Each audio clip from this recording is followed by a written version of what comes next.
कबीर परमात्मा के अपने आप उदाहरण देकर कहते हैं कि कबीरा वैद बुलाइया पकड़ के देखी बाँ, और वैद न वेद न जाने ही मेरा करक कलेजे माँ। कहते हैं डॉक्टर बुलाया, डॉक्टर ने नाड़ी देखी, बाँ पकड़ के, पहले ये थे थर्मामीटर हाथ से देखा करते हैं, और वैद कहता है इसका कोई बीमारी नहीं और रोज सूखते आवे।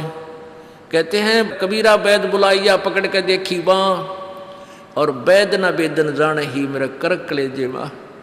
उस परमात्मा की और यहाँ के दुखों का जो दुख है, यहाँ के दुखों को देख देख कर कुत्ते ने देखे खाज किधर कीड़े पड़ रहे उसके हैं, किसी खाज लग रही है। ये भी पहले आप जैसे अड़े चौड़े हो कांडे थे और बढ़िया बढ़िया सूट गाड़ के चाले थे, भक्ति करी को नाच ब्रैन माटी करवा ली।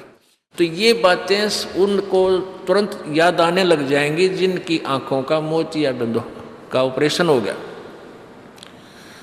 अर्थात जिनको तत्व ज्ञान हो गया।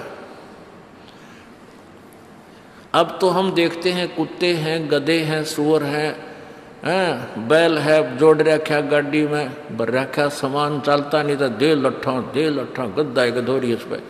तो हमने सोचा ये तो ऐसे बनते रहेंगे और हम ऐसे ही मनुष्य बने रहेंगे। काल ने ऐसी बुद्धि भ्रष्ट कर रखी हमारी, क्योंकि ज्ञान है नहीं।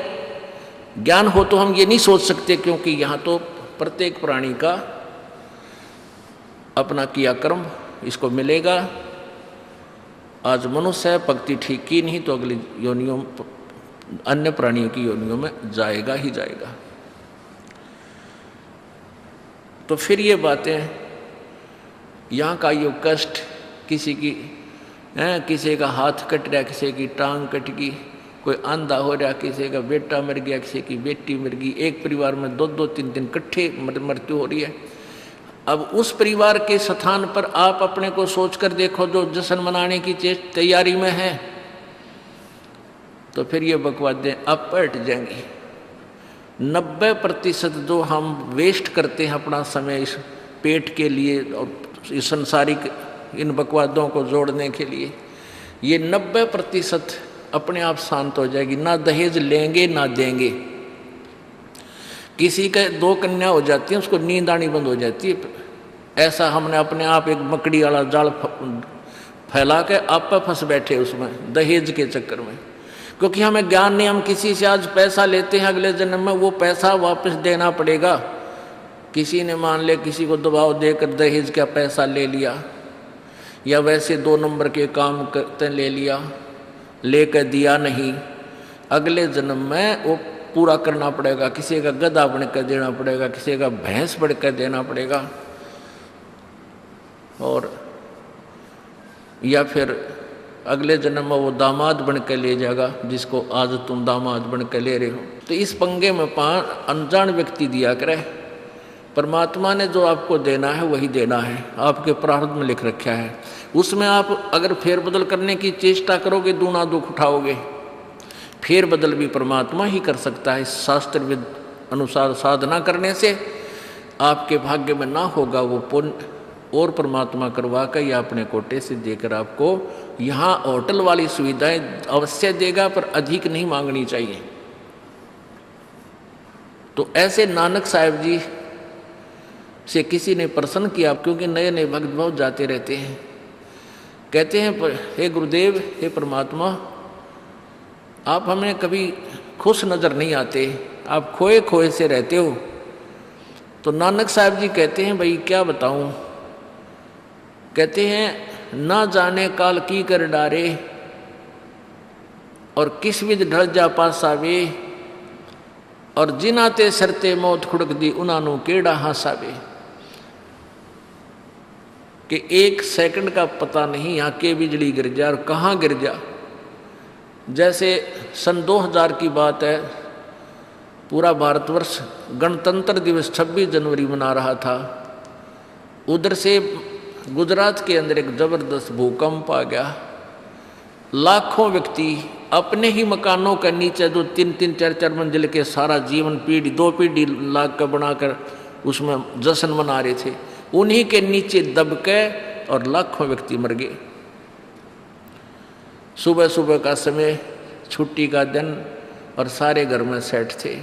काल ने किसा दाव लगाया। तो यहाँ परमात्मा कहते तुम तो बालक हो, बालक कति डरते नहीं जरा से भी। डर जब हो जब आपको ज्ञान हो, और ज्ञान हो सत्संग से। सत्संग मान का समय नहीं कि तो और बकवाद हो रही हो, देख लो दुनिया इकट्ठी हो जा। और यहाँ कितने भक्त आ पाते हैं, जो आ पाते हो बहुत महान और पुण्य आत्मा है, उनके पिछले संस्कार इतने ज़बरदस्त हैं कि उनको प्रेरित करके लाते हो, परमात्मा की रजा होती है उनके ऊपर। तो क्या बताते हैं, न जाने काल की कर डारे और किस विध ढल जा पासावे, और जिना ते सरते मौत खुड़क दी उन्होंने केड़ा हासावे। अब फिर पूछते हैं क्या प्रभु आप सदा ऐसे ही रहते हो? प्रश्न किया किसी ने नानक जी से। नानक साहब ने कहा कि भाई मुझे भी खुशी होती है, लेकिन वो खुशी हम ऐसे प्रकट नहीं करते जैसे अनजान लोग करते हैं, नाचे कूदो या हा हा हा दांदरे काटे। नहीं, अंदर ही होता रहता हमारे जो कुछ होता है। कहते हैं साध मिले साड़ी शादी होंदी, साध मिले साड़ा शादी होंदी, और विछड़ जा दिलगिरी वे, अख दे नानक सुनो जहाना मुश्किल हाल फकीरी वे।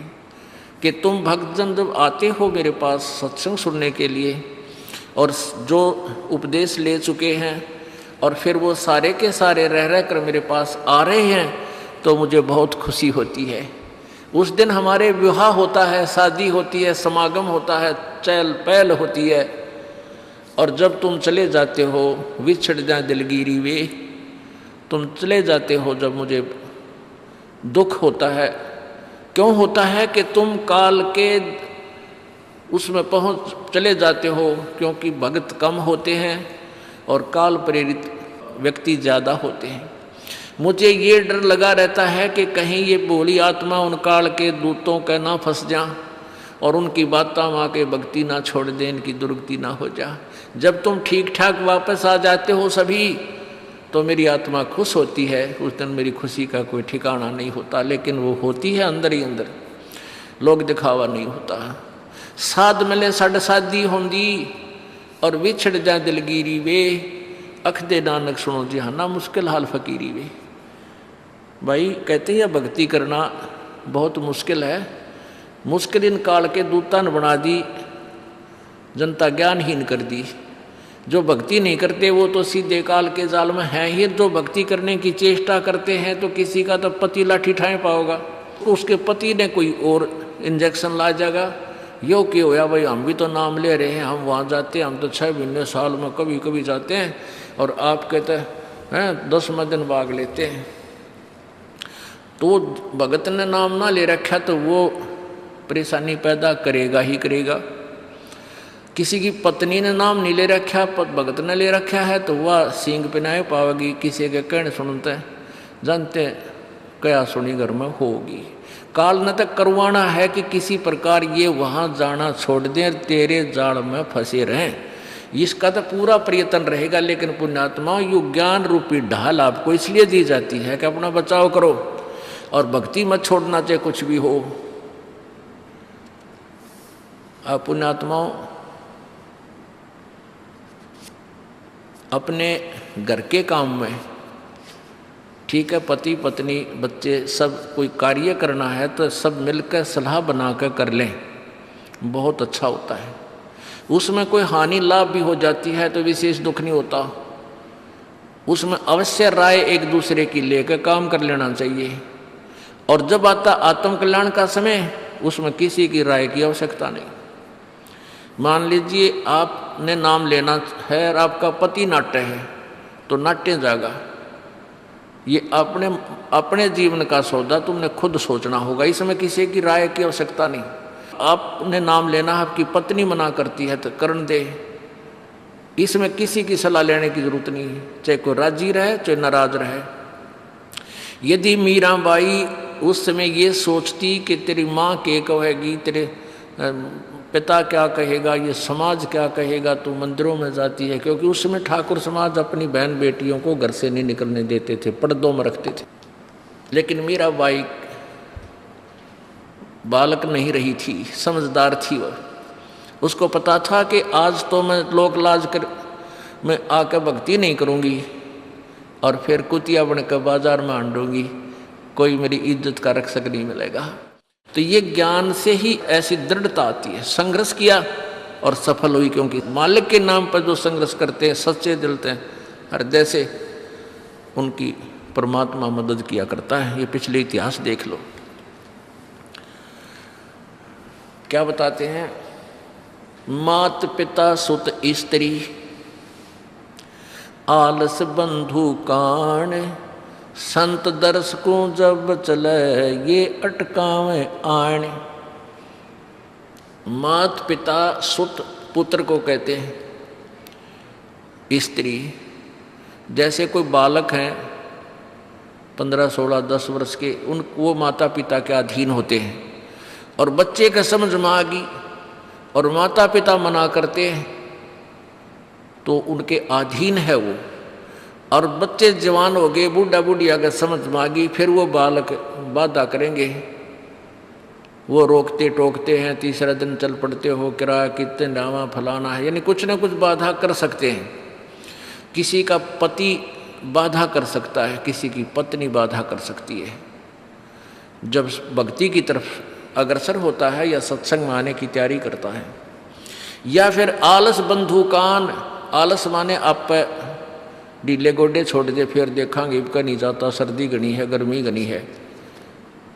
और या बंधु कान, लोक लाज, इनके कारण ये है भक्ति में बाधक। अब क्या बताते हैं परमात्मा? मात पिता सुत स्त्री आलस बंधु कान, संत दर्श को जब चले ये अटकावे आण। इनका अटकाया अटके नहीं, और संत दर्श को जाए कह कबीर सो संत है आवागमन नसावे। इनका अटकाया अटके नहीं, और संत दर्श को जाए यानी सत्संग में अवश्य जावे, कह कबीर सो संत है आवागमन नसाए, उसका कल्याण होगा। आज मीराबाई जी का कितनी श्रद्धा और आदर के साथ नाम लिया जाता है। और यदि वो उसी तरह की क्रियाएं करती जो उस समय की बहन बेटियां लोक लाज में फंसका अपना जीवन बर्बाद करगी, आज वो कुतिया बनी आंडे। परमात्मा कहते हैं नकबे सर नकबे बनी वह पैर थी हार हमेल, और सुंदरी से वह कुतिया बनी सुन साहिब के खेल। बीबी पड़दा रहे थी डोडी लगे थी बार, अब गातु गाड़े फिरती है वो बन कुतिया बाजार। वो पर्दे की सुंदरी सुनो संदेशा मोर, इब गातु गाड़े फिरती है वो करें सराय शोर। अब जो डोडी पर्दे जिनका लग गया करते, पर्दे में रहा करती थी, जो अपने आप को ऊंच घरों की बेटियां बहू कहा करती थी, उनका सत्संग की छीट लगी, नहीं घर से बाहर निकली, नहीं पूर्व जन्म की पुण्यात्मा थी उनको, कोई रानी बन गई, कोई महारानी बन गई, कोई अच्छे घर में इस मायाधारी मस्करिया का जन्म हो गया। और वो भगवान से दूर रहने के कारण फिर अगले जन्म में कुतिया की योनि पाती है। तब तो पर्दों में रहती थी, उंगली भी ना दिखण दे थी, किसी बाहर कहीं हमारी बेइज्जती ना हो जा, मेरी पत्नी जो है सत्संग में चलेगी तो इज्जत का नाश हो जाएगा। और वह इज्जत फिर उगाड़ी आंडा है कुतिया बनकर। कहते हैं नकबे सर नकबा बनी पैर थी हार हमेल, 1-1 लाख के गहने पहरा करती, आज वो सुंदरी से कुतिया बनी देख साहिब के खेल। तो पुण्यात्मा ये इन बातों से डर लगना चाहिए। इन बातों से डर लगने लगेगा, मालिक में रुचि बनेगी और भजन करने को दिल करेगा।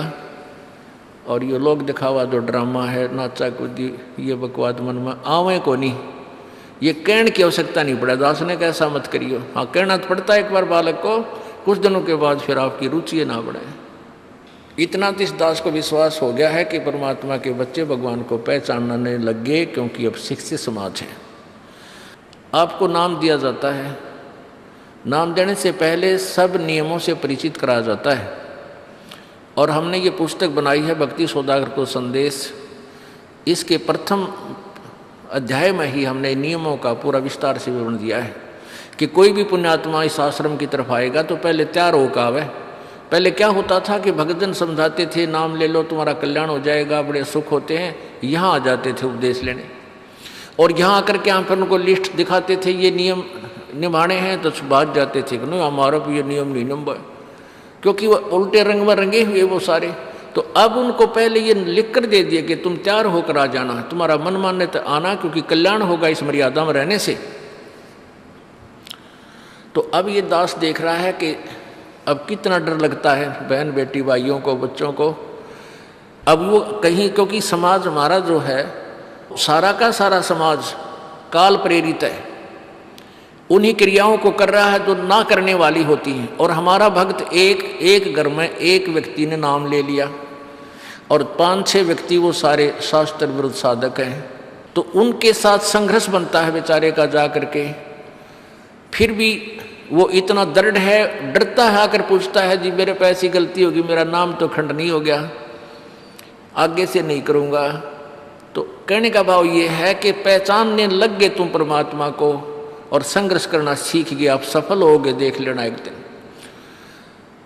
ये नाखून पालिश लगाते हैं, ओठों पर इसी बूंदी शक्ल बना लेते हैं, लाल वो लगा कर लिपस्टिक, इतना बेहुदी शक्ल बन जाती है। कहते हैं अब ऐसी मर्यादा बन गई, बहन बेटियां कहते कि हम ऑफिस में जाते हैं तो ये लिपस्टिक वगैरह नहीं लगाते, नेल पेंट नहीं लगाते, तो क्या कहते हैं उस दूसरे कि तुम्हारे घर में कोई मर गया क्या?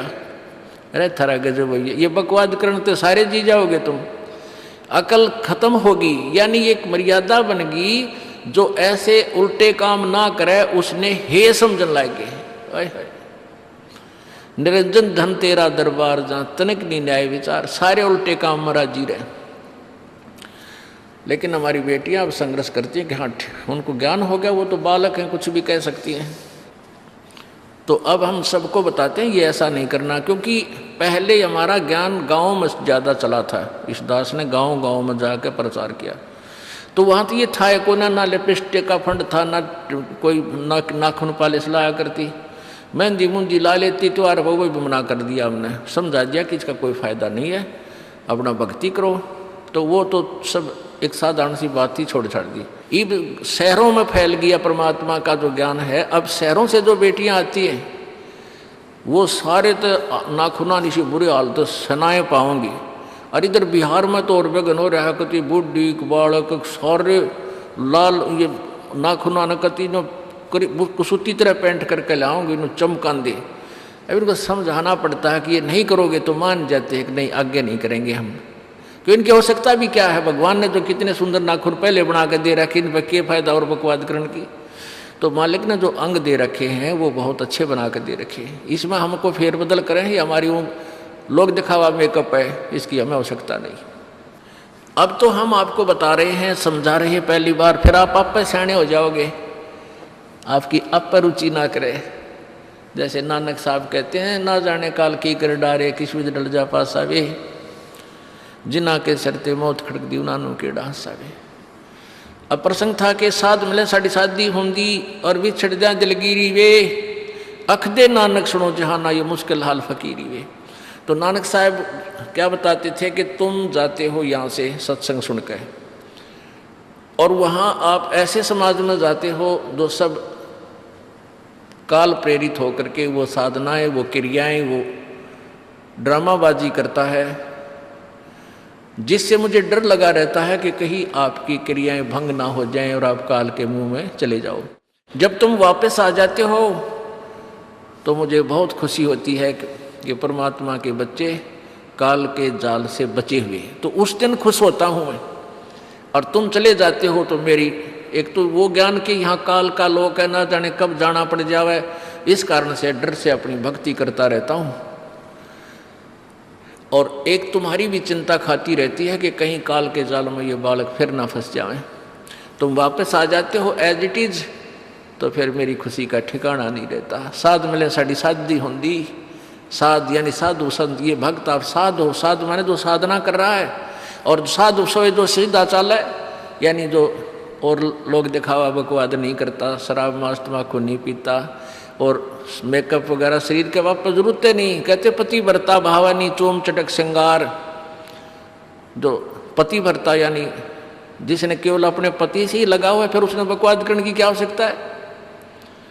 तो कहने का भाव यह है कि हम सच्चे ढंग से जब लगेंगे फिर हमने अब तो इच्छा ना हो किसी वस्तु की। परमात्मा कहते हैं इस काया का गर्व ना करियो के काला के गोरा रे, और बिना भजन इसका कुछ काम ना आवे, चाहे एतर छड़को चारों ओरा रे। ये शरीर क्या है, ये गोरा दिखा है चाहे काला किसी का, इसने थोड़ा सा छोल के देख लो, एक जैसा कोबाड़ सब में भरा पड़ा है। ये ऊपर पालिश का फर्क रखे, और इससे नाम अच्छा बूंडा मान लेते हैं। नहीं, ये चाहे काला है चाहे टेढ़ा बेढ़ा है, चाहे किसा बूंडा काना लंगड़ा है, इसमें जब भक्ति कर गया वो सफल है, और इस मेकअप में लग गया रहा वो असफल है, चाहे वो कितना सुंदर दिखता हो। तो पुण्यात्मा परमात्मा कहते ये मिट्टी है, इस मिट्टी से हमने लाभ उठाना है, इसे सोना बनाना है, भक्ति रूपी धन कमाना है, तो इसी से कमाया जाएगा। अब प्रसंग है कि झूठे सुख को सुख कहे, ये मान रहा मन मोद, ये सकल चबीना काल का, कुछ मुख में कुछ गोदी। अब परमात्मा आप बताओ, मैं आकर के बोली आत्मा हमें जगा रही है, हमने काल के कुएं की भांग पी रखी है, यहाँ की मान बढ़ाई और इस माया की। कबीर परमात्मा कहते हैं कबीर ये माया अटपटी या त्रिगुणमयी माया, ब्रह्मा विष्णु महेश के द्वारा जो हमारे अंदर प्रेरणा कर रखी है, त्रिगुणमयी माया के विषय बता रहे हैं। कबीर ये माया अटपटी सब घट आण अड़ी, किस किस को समझाऊं ये तो कुएं भांग पड़ी।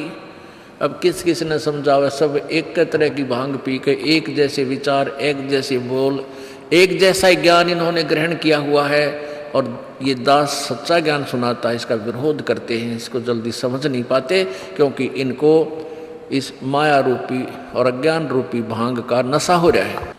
तो परमात्मा कहते हैं कबीर ये माया अटपटी सब घट आण अड़ी, और किस किस ने समझाऊं या तो कुएं भांग पड़ी, यानी सब ने एक जैसा ही ज्ञान ग्रहण कर रखा है, सबके एक जैसे विचार हैं। अब झूठा सुख कौन सा है, इन कार कोठियों को हम अपना मानते हैं, संतान संपत्ति को अपना मानते हैं। इसका उदाहरण आपको दे दिया। परमात्मा कहते हैं राम नाम कड़ुआ लगे और मीठे लागे दाम, दुविधा में दोनों गए भाई, माया मिली ना राम। माया तो मिले को नहीं, यानी मान लीजिए आपके पास अरबों संपत्ति अरबों हो भी गई, तो वह तेरी नहीं, आपको 2-4 रोटी सुबह 4 रोटी शाम है, और एक वर्ष में गणित गणे 4 कपड़े कुर्ते पजामे बहुत, एक वर्ष में खत्म। अब पाटे को नहीं, ऐसा काम रह रहा आजकल। और 2 जोड़ी चप्पल कुर्ते जूते, और एक खाट का स्थान, एक चारपाई आ जा, गणित गणित 2 आ जा, जितने एक परिवार एक व्यक्ति को एक चारपाई। कहने का भाव यह कि ऐसा सीमित सा मकान, इतने की आवश्यकता आपको है, और बाकी पैसा आपके पास, उसने के सिर में मारोगे, क्या करोगे उसका। अब या तो कि तो बकवादा में लावेगा, कि तो शराब पीवेगा, कि तो और कोठी खरीद कर गिर देगा, उस पर कोई कब्जा कर लेगा, फिर लट्ठम लट्ठा मुकदमे होंगे, या कोई ले लेगा रिश्तेदार या कोई मित्र बन कर फिर देखो ना, फिर खेचा तानी रात ने नींद आओ ना, वह रखेगी बेगन में पात्रे, वो माया तने जीर्ण नहीं दे। और माया तो परमात्मा कहते हैं इस जीव की सबसे बड़ी शत्रु है, जो भगवान से दूर करे। अभी झूठे सुख को सुख मान लिया, कार कोठी होगी, बढ़िया व्यापार बिजनेस या कोई नौकरी होगी, तो भगवान से 100 कोस दूर है वो प्राणी। कोई एक आध पुण्यात्मा इसे प्रेरणा होकर आ जाता, वो तो फॉर एग्जाम्पल होते हैं। तो परमात्मा कहते हैं इसे सुख का आग लगे जो भगवान से दूर करे।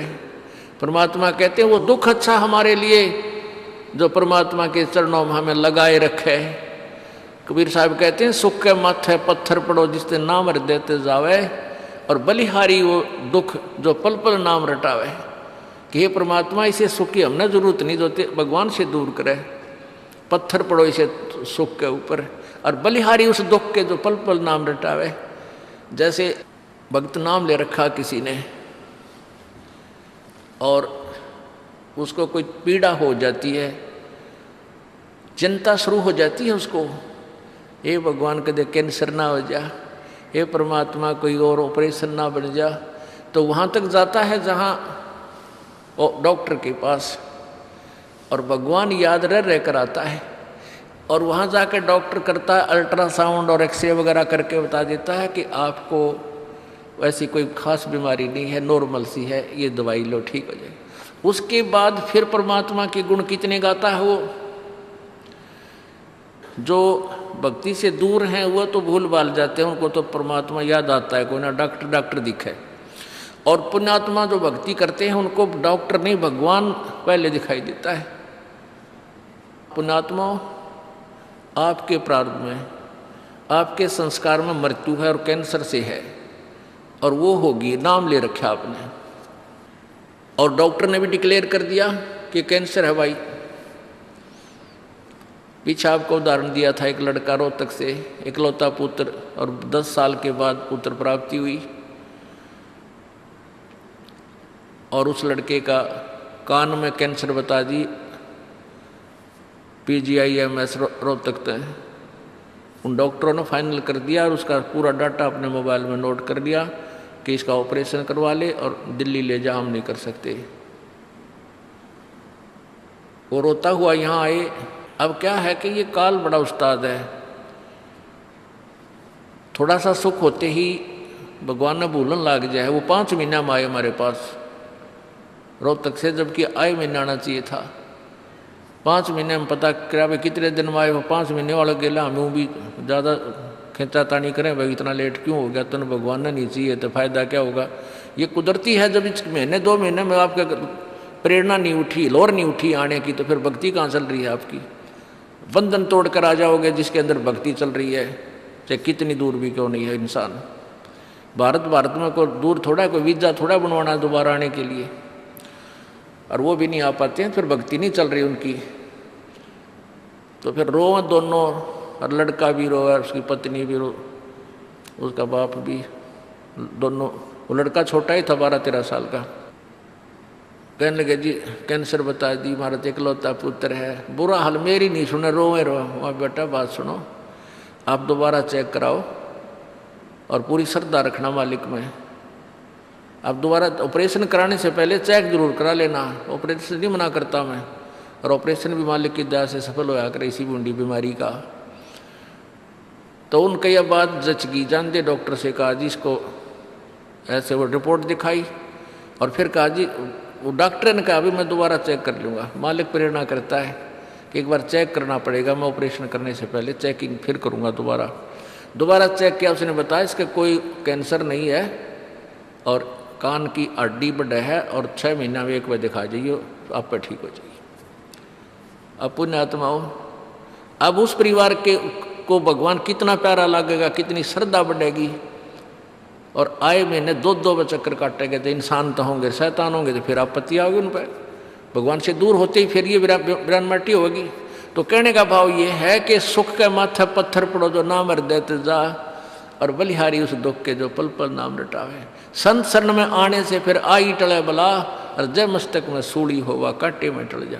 ये मालिक की वाणी है, गलत नहीं हो सकती।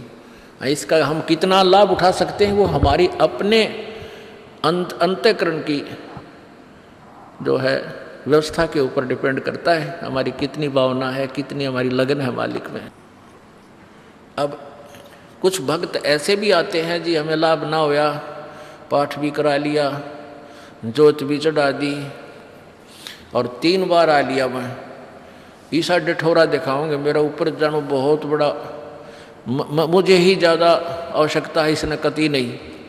वो बेचारे बालक हैं 1ली 2री कक्षा के, वो कुछ भी बोल सकते हैं, उनको ज्ञान ही नहीं। और ऐसे लाखों लोग हैं जिनको निरे सुख हो लिए, तो परमात्मा तो वही है। एक ही ट्रांसफार्मर में तो सबको कनेक्शन दे रखा है, और जिसके पंखे कूलर चल रहे हैं वो भी उसी लाइन से जुड़े हैं, और जिनके नहीं चल रहे हैं वो भी उसी लाइन से जुड़े हैं। तो उनका कोई कनेक्शन डिफेक्टिव है, उसको फिर चेक कराएं, लाइट पावर वही है। कहते हैं सतगुरु के दरबार में कमी काहे की ना, अंसा मौज नहीं पावता तेरी चूक चाकरी में। कि इस परमात्मा के दरबार में किसी चीज़ की कमी नहीं। और परमात्मा आप बताते हैं कि यदि तुझे लाभ नहीं मिल रहा तेरी चूक चाकरी में, आपके अंदर कोई श्रद्धा में कमी है, आपकी भावना में कमी है, या आपका कनेक्शन लूज है, आपका कनेक्शन कट ऑफ हो गया, वह पावर आ नहीं रही। इस परमात्मा कबीर जी के शब्दकोश में असंभव शब्द नहीं है। इस कबीर परमेश्वर की डिक्शनरी में इम्पॉसिबल वर्ड नहीं है, ये वो भगवान है। अगर आप ये वीडियो YouTube पर देख रहे हैं तो हमारे चैनल को सब्सक्राइब करें और बेल आइकन को दबाना ना भूलें। अगर आप Facebook पर ये वीडियो देख रहे हैं तो हमारे पेज को लाइक करें।